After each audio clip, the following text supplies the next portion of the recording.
L'industrie du lin a particulièrement marqué le patrimoine de la commune parce qu'en fait les quelques marchands qui étaient assez aisés, même très aisés, ont construit des grosses maisons de marchands, comme on dit, grâce à certaines structures comme le CAUE, qu'on a pu redécouvrir notre histoire. Ça fait presque 30 ans que nous sommes accompagnés par le CAUE, donc ce qui nous a permis d'avoir un regard sur le réaménagement, la réhabilitation de notre bourg, pouvoir mettre en valeur l'immobilier qu'on avait un petit peu oublié.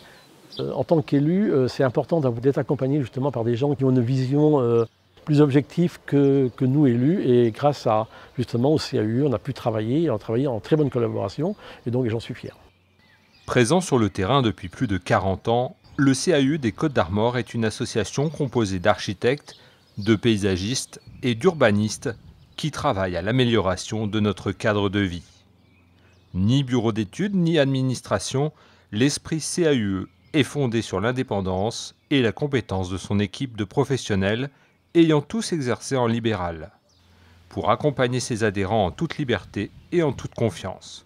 On a un patrimoine, on doit le garder, ça fait partie aussi de notre territoire et de notre bien vivre, quoi. Donc à Saint-Élod, il y avait une maison de marchands qui était abandonnée et les propriétaires vendaient ce bâtiment. Donc la commune que je dirigeais à l'époque, en 1995, a acheté ce bâtiment. On a monté ce projet pour vraiment concrétiser l'histoire du lin qui était vraiment intéressante. Toujours accompagné du CAUE, et à partir de là, donc, on a choisi un architecte et on a créé ce bâtiment.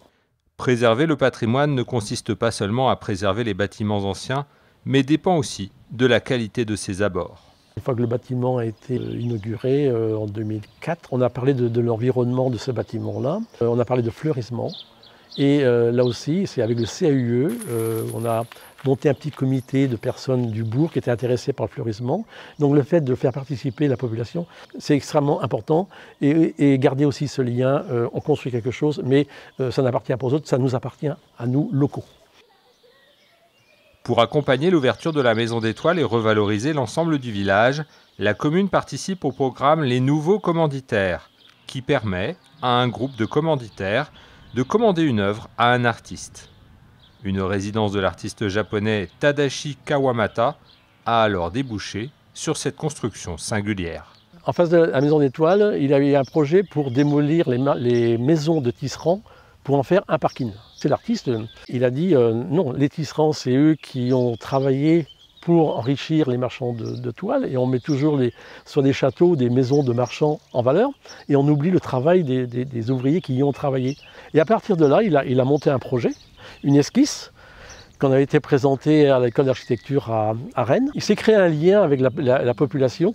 Le CAUE était là aussi pour accompagner et la population et l'artiste. Le challenge c'était pas gagné quand même. Il s'est passé un concours de circonstances, je dirais plutôt favorable, mais ce sont les hommes qui les ont créés aussi.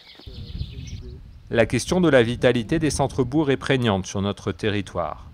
Si le commerce est souvent en premier lieu invoqué pour répondre au manque de dynamisme d'une commune, nous pensons au CAUE qu'attirer des habitants en centre-bourg, dans des logements confortables et bien conçus, participe également à soutenir l'attractivité du bourg. Mais alors, comment articuler identité rurale et patrimoniale du bourg et formes architecturales contemporaines? Exemple avec la construction de logements et d'un atelier sur le site de la ferme Bouffot. C'était une opportunité pour la commune de l'acquérir, donc de travailler après donc avec un architecte, avec le CAUE pour savoir ce qu'on allait vraiment en faire. Donc on avait un besoin de salles pour les associations. Donc l'ancien bistrot a été transformé en salle associative. On a fait 3 logements de haute qualité. Une grange qui était des anciennes halles, donc qui peuvent servir aussi d'animation.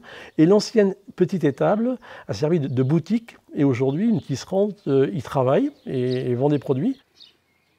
Le patrimoine est une constituante importante à la fois de l'histoire du lieu, mais aussi de son organisation urbaine.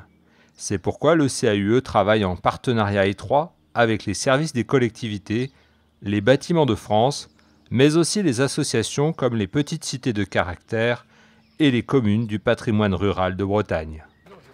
En 1992, Michel Desbois rencontre le CAUE en bénéficiant du conseil aux particuliers délivré par les architectes conseillers lors de permanences qui sont organisées dans tout le département. J'ai rencontré des personnes qui m'ont appris à lire le patrimoine bâti, que je ne connaissais pas, également le patrimoine environnemental, parce qu'une maison, elle s'intègre dans un paysage également. Michel Desbois est depuis 1995 maire de Saint-Méloire-des-Bois, où il a pu bénéficier des conseils du CAUE comme élu. Il est aujourd'hui conseiller départemental du canton de Planquette et président du CAUE des Côtes-d'Armor. Il est important pour nos collectivités d'être accompagnés par des professionnels capables de proposer des solutions d'avenir. L'équipe du CAUE est disponible. Profitez-en. J'encourage les élus anciens et nouveaux à faire appel à eux. Leurs conseils apportent des éclairages nouveaux aux questions qui traversent et qui traverseront nos collectivités.